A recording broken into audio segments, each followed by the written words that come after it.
In this video, I'll guide you through how to create and add watermark to photo in Canva. If you find this useful, then please consider subscribing and like this video. On this tutorial video, I am going to show you two different ways. First, I will show you how to add a text watermark, and secondly, I will show you how to add an image watermark. Let's go text watermark.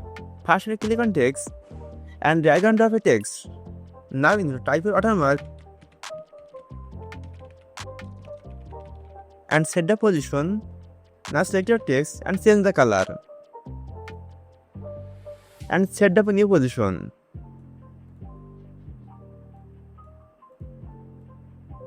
To decrease the transparency, we need to click on it and then click on transparency. Now decrease it. Let me show you how you can create an image watermark. First, you need to upload the image on Canva editor, then set the position of your watermark. And if you want to change the transparency of your watermark, then click on it and decrease the transparency. By following these two easy methods, you can easily create a watermark to photo in Canva.